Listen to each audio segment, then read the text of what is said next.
Hi everyone and welcome back to a new video on my channel, or welcome if you're new here. I'm so glad you tuned in. Today I wanted to talk to you guys about all of the books that I've read during the first quarter of the year of 2026. I'm not sure how many they are actually, let me just count. Okay, so 12 books. That is because I was in a major slump in the month of February mainly. But still, I have some books to discuss with you guys. I've pulled up my Goodreads just to keep track of all of them because I did not read all of them physically and I do not own all of them physically. But yeah, we're just gonna go through them one by one. I'll let you know what I thought of them. I'll let you know what they were about, if I would recommend them, and so on. So the first book that I ended up finishing in the year of 2026 was a buddy read. I did start this like a month prior, so I did start this in the beginning of December and then finished it 2 days into January, and that is Stalking Jack the Ripper by Kerri Maniscalco. This is the first book in the Stalking Jack the Ripper series by the author, and as I mentioned, I am rating this as a buddy read, so I did actually receive this book as a gift from my friend and book club member. And then she ended up getting it as well, so we could read it together. And this was definitely a book that was very up my alley. I have previously read The Anatomy Duology by Dana Schwartz, and I thought that they gave off very similar vibes, like just the time period where it was set and just honestly the writing and just the vibes in general. And I really like that duology. So going into this, I knew that I would probably like it. I have heard Rachel Catherine talk about this series previously. But let's see. So this one is about Audrey Rose, and she was groomed to be the perfect highborn Victorian young lady, but she had a different plan for herself. So after she lost her mom, she is determined to understand the nature of death and its workings, and then secretly apprentices in forensics. So during the time period where this was set, which is the 1800s, it was just not acceptable for a woman to do those kind of things, kind of like The Anatomy Duology. I don't know if you've read that one. If not, I definitely recommend that as well. And if you have read this one and enjoyed it and haven't read the other series, then the same goes for that. But yeah, basically there is this murder investigation of a serial killer that she gets dragged into, and she's trying to solve this.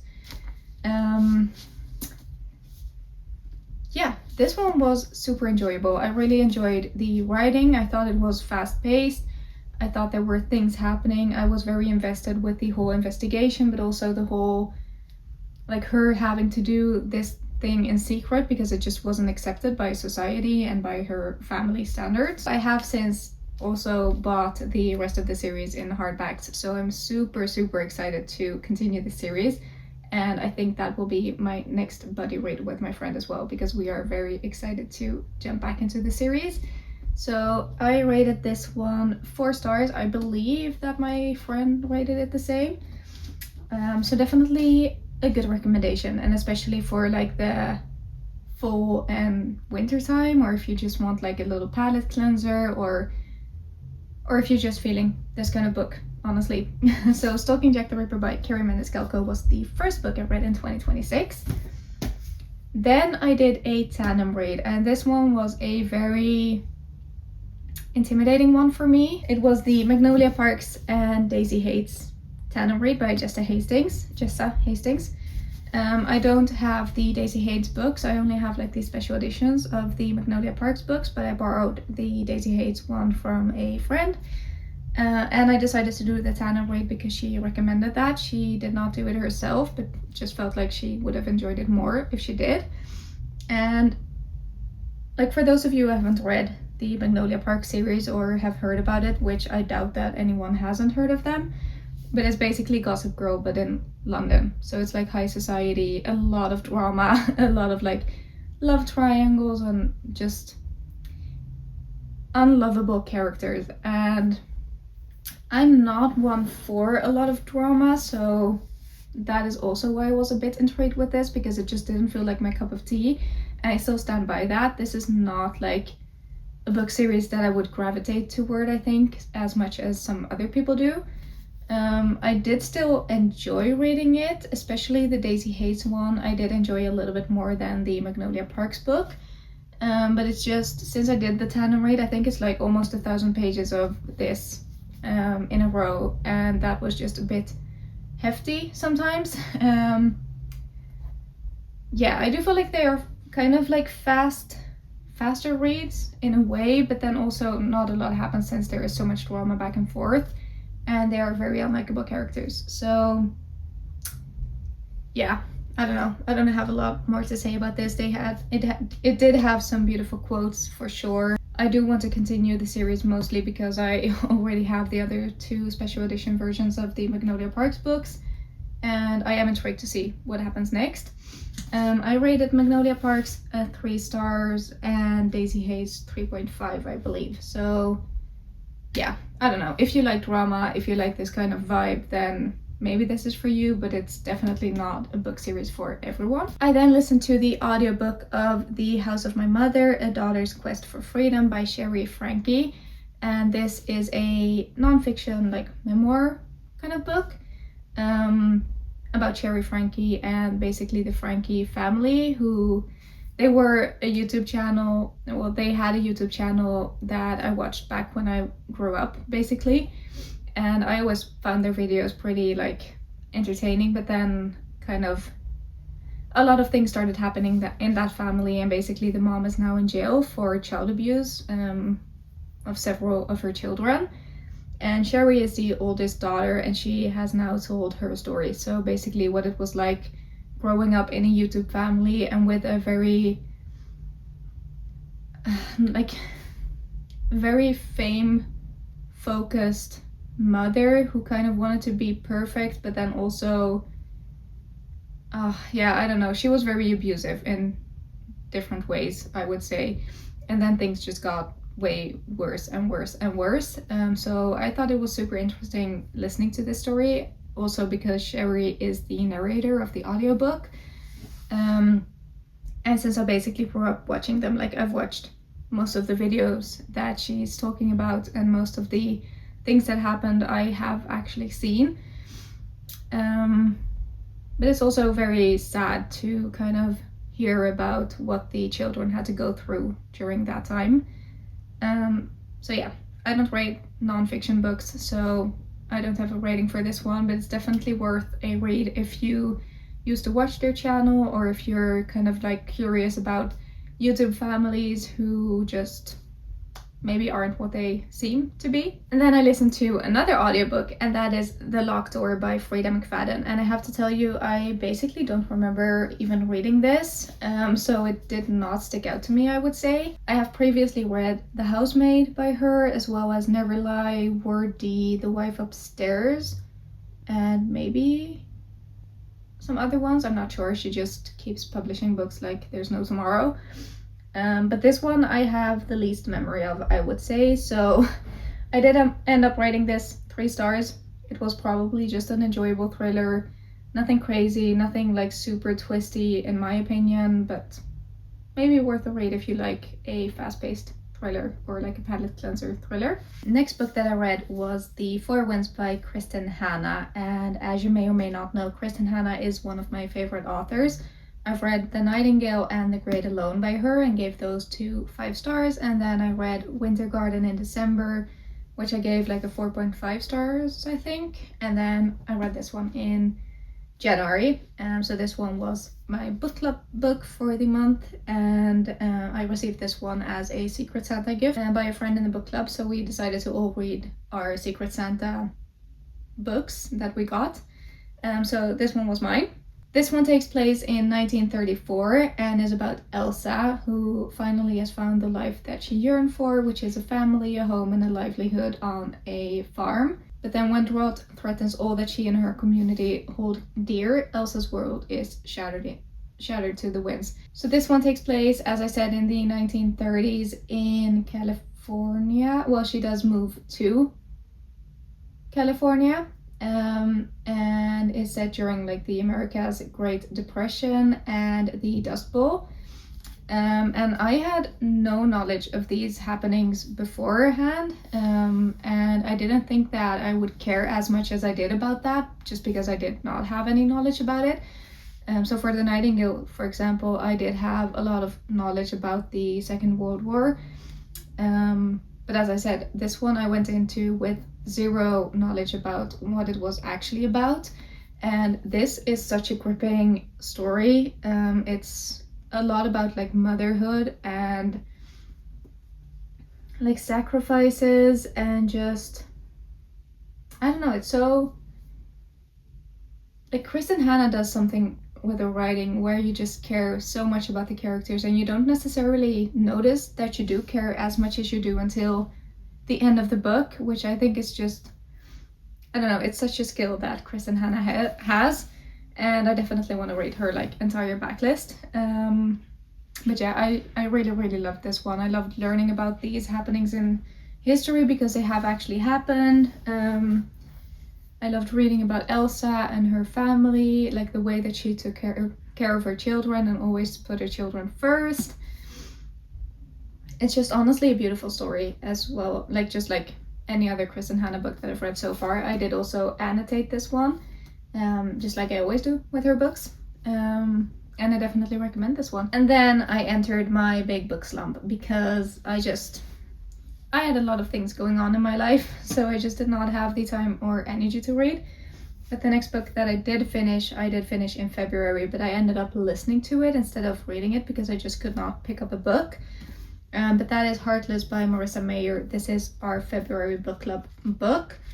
So yeah, I went from January to February book club book straight away, or that is the only book basically that I read in the month of February. And honestly, like when looking back at this one, I don't have like the best feelings toward it. I do remember like enjoying it while I was reading it, but then looking back, I feel like I view it more negatively than I felt when I was reading it. Maybe that is because it just reminds me of a bad month in my life because I just was not feeling great at all during this time period. Or maybe it is about the book, I'm not sure. But this is a Alice in Wonderland, like Queen of Hearts retelling, I guess. So this is kind of like a prequel to what happens in Alice in Wonderland, and follows the Queen of Hearts before the whole Alice in Wonderland story. It is super interesting, like for someone who knows the story of Alice in Wonderland, to kind of see what happened and what made her turn out like the way that she ended up being like, because she is obviously like the villain in the Alice in Wonderland books and movies. So it was very magical and whimsical, and I did enjoy this while I was reading them. I just don't have like the most fond memories looking back at this one. And I did end up rating this 3 stars. Maybe I gave it like a 3.5, I'm not sure, but my Goodreads says 3, and I think that I would give it 3 now looking back on it. But I definitely recommend if you want like a lighter fantasy read, a very whimsical, magical story, and if you like the Alice in Wonderland story. The next book was one that I also listened to, and this one ended up taking me like 2 months or something to listen to, I think, and that is The Pet Sematary by Stephen King. This was probably my most anticipated Stephen King book. I've read like 3 of his books prior to this one, I think. And so far, The Stand, which was the first one I read, I think, was my favorite. It's very long, but it was very like well written and well planned out. The other ones just have not been hitting. So maybe he's just not the author for me. I wish that he were, because he was my mom's favorite author. But yeah, they just have not been hitting, and that is the case with this one as well. Again, it could be because I was in such a bad place in my like mental and physical health at this point, but I don't know. I don't have like the fondest memories of this one, and I just wanted it to end while I was listening to it. But yeah, this is about Dr. Lewis Creed. He takes a new job, moves his family to a town in Maine, and they soon find out that there's like this hidden pet cemetery close to their house, and people are very like hush hush about that, and weird things start happening, basically like really creepy things start happening. So this is like a horror novel, and like it wasn't bad. I just felt like it was so long and dragged out, and it didn't need to be, and I just felt like the writing just wasn't for me in this one, because also this one is like 570 pages long, so that is very long for like a thriller or horror novel, I feel like. But I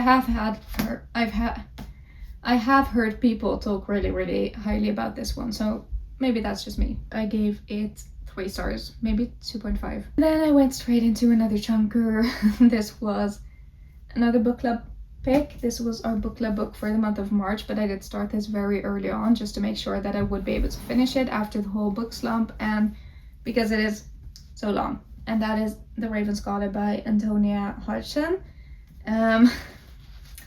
This book is massive. It's 640 pages long, and I would say that it's pretty like high fantasy, which I am not that used to. Like I have read like, you know, the Fourth Wing series, like the One Dark Window duology and the 4 first ACOTAR books. So I have read fantasy, but I'm not the best at like more complex fantasy stories, I guess. So this one was kind of hard to follow sometimes. I was intrigued from the start. Like I did not want to put it down once I had started this book. And then in the middle, I think it just moved a little bit slower, and I had kind of a hard time sometimes following what was going on.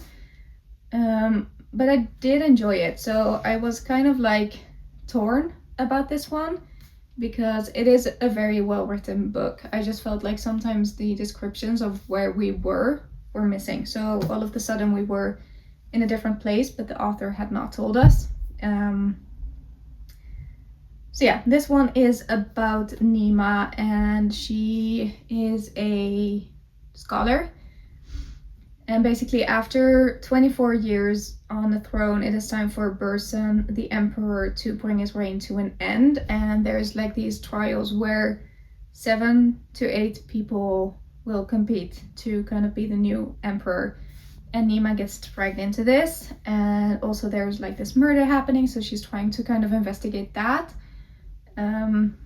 Like I can't say too much about this without spoiling anything. I did think it would be more of a like dark academia setting as well, but I did not feel the dark academia in this one at all. It's just basically a high fantasy. But yeah, there were things happening like all the time, so I can't really put my finger on what made this move a little bit slower, but it's also the first book in like a fantasy series, so I think there's a lot of build-up happening in this book. But it didn't feel slow in general. Like there were things happening, and I did enjoy reading this one. So I did end up rating this one 4 stars. So that is a pretty good rating. I think it was like between a 3.5 and 4 stars again, because I've been in a slump, but I think I gave it 4 stars in the end. And I definitely recommend this one if you're looking for your next fantasy read. We have 3 books left. The next book I read was Reckless by Elsie Silver. I needed a palate cleanser. I've been buddy reading this with a friend as well. It's the 4th book in the Chestnut Spring series, so I only have 1 more to go after this one. So basically, if you don't know, the Chestnut Spring series is like this cowboy romance, like small town series, where each book follows a different couple, I guess, within like the Eaton family. This one follows Theo and Winter, and I definitely enjoyed this one. It's not my favorite one in the series, but maybe like my second favorite after Heartless. This was such a like quick, fun read. Not too spicy, in my opinion. Like I was expecting more spice, but I was happy that there wasn't more spice, because I don't think that spice usually adds that much to the stories. And yeah, I don't know, this was just very wholesome. It was like a single mom trope, and I definitely enjoyed this. There's not that much more to say about it. It's a cowboy romance, and I ended up giving this 4 stars. I then definitely needed a good fast thriller, so I picked up Daisy Darker by Alice Feeney. And Alice Feeney is one of my favorite thriller authors. I have enjoyed so many of her books. I did enjoy this one as well. I did feel like it moved a little bit slower, and I just felt like the plot twist and like the ending was not as mind-blowing and like thought out as her other books that I've read, because usually like all the puzzle pieces just fall into place whenever the big reveal happens. I just didn't feel that as strongly with this one, but I did definitely still enjoy it. In this one we follow Daisy, who is going to her grandmother's house for her 80th birthday on Halloween. On this like tiny private island. And basically the whole family comes there, and when the tide comes in, they'll be cut off from the rest of the world for 8 hours. When the tide goes back out, nothing will ever be the same again because one of them is a killer. So yeah, that's all I'm gonna say about that one, because I think with thrillers you can't say anything without spoiling anything. I definitely recommend if you want like a fast, short little thriller. I do recommend a lot of other books by her more though. And last but not least, I read A Curse for True Love by Stephanie Garber, which is the last book in the Once Upon a Broken Heart series. I'm so sad it's over, but I'm also excited to start her new like Alchemy of Secrets series. Yeah, this one is the last book in the trilogy. I have previously also read the Caraval books, and basically A Curse or Once Upon a Broken Heart is about Evangeline, who wants to marry the love of her life, but then when he's getting married to someone else, I believe, she kind of makes a deal with a fate to make sure that that doesn't happen. But making a deal with a fate is very dangerous business, and there are always consequences. And basically we just follow her story throughout these books. I can't say anything about this book because that would spoil the other ones, but the second book definitely left off on a cliffhanger, so I was very excited to get into this one. I am sad the series is over. I've been loving this whole series. This is such a magical, whimsical, fairy tale-esque story, and I really love following Evangeline and Jack's story, because we don't get a lot of them in, or about, because we don't get a lot of Jack's in Caraval. Yeah, these books are so fast-paced, they're so easy to read, and I've been enjoying every moment of them, and I will definitely be rereading both Caraval and these in the future. So I gave this one 4 stars as well. I feel like I'm so out of breath, and I feel like I just kind of started talking faster and faster towards the end of this video. But those were all of the books that I read in the first quarter of the year. You may have noticed, but I have not had a single 5-star read yet this year, and I'm itching to have one. So maybe one of my next videos will be me trying to find a 5-star read, because I definitely want one. But still, I had some really amazing reads, a lot of recommendations in case you have not read these books yet. If you have any books that you've read that you think I should read, maybe my next 5-star read, please let me know in the comments below. I want to thank you all for watching this video. Give this video a like, don't forget to press that subscribe button, and I hope to see you guys in my next video.